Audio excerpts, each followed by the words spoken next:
our business, it's about information, and information has to be reliable to be considered useful. I had failed miserably in keeping my child safe. I did the total opposite. Just by misinformation, mistrust.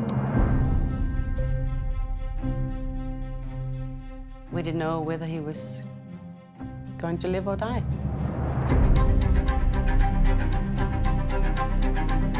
My job is to write about the one plane that takes off and blows up midair and kills 100 people. It appeared that it was safer when I was a kid than it is now. Exposure to true information does not matter anymore.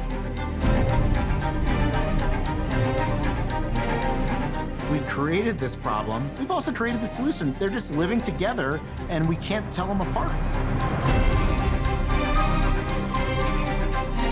The internet changed everything. This is something that has never, ever occurred in the history of the human race.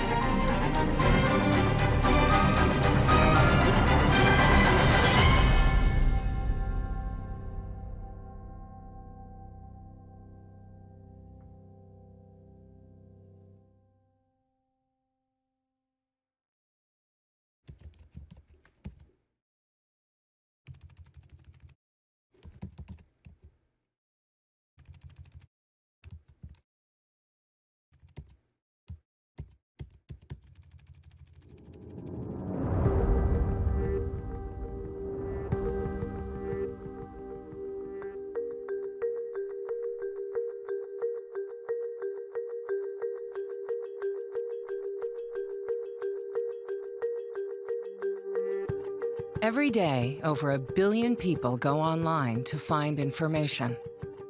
I usually get my news from the internet, Instagram or Google. The internet, like Twitter. I get it from my telephone. Mainly Facebook right now. Social media. Instagram, Twitter, those are definitely my two main sources, and Snapchat, I'll put that in there as well. The time that human beings spend on the internet is time that is being bought by advertisers and by companies who want to sell advertising. And that's the model of the internet. The most powerful places on the internet are run by ad sales. The more you click, the longer you're on their platform, the more money they make. While people turn to social media for news, platforms are not designed to give you reliable information. High-profile tech insiders have raised a red flag to say that social media platforms are designed to hook you. That thought process was all about how do we consume as much of your time and conscious attention as possible.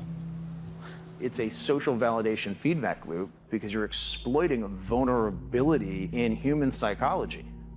Some programmers call it brain hacking, and the tech world would probably prefer you didn't hear about it. It was happening for years before a few engineers blew the whistle. This thing is a slot machine. Every time I check my phone, I'm playing the slot machine to see what did I get. This is one way to hijack people's minds, to form a habit. What you do is you make it so when someone pulls a lever, sometimes they get a reward, an exciting reward. And it turns out that this design technique can be embedded inside of all these products.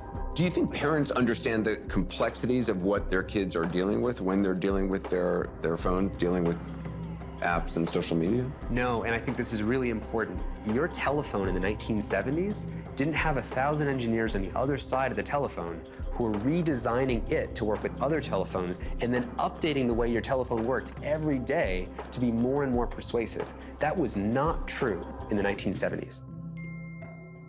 Every notification is like a little spark of joy, like, oh, someone cares about me.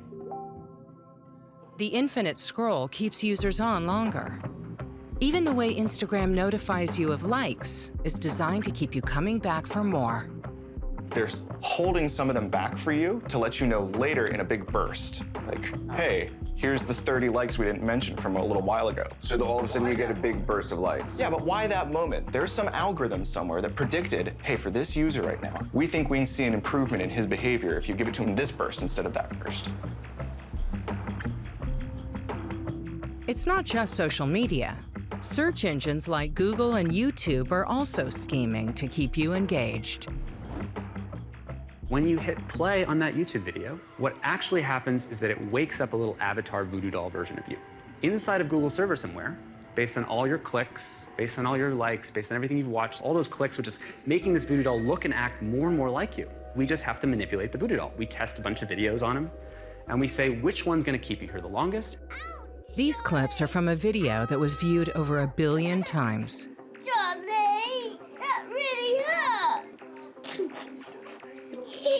Johnny bit me. You start one video and then they'll have that timer, but it's only like 5 seconds long for the next one to begin. It'll be something that you're interested in because the software is studying you.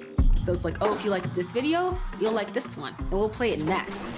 And you don't have any time to click out. Hey, Ron. Hey, Billy.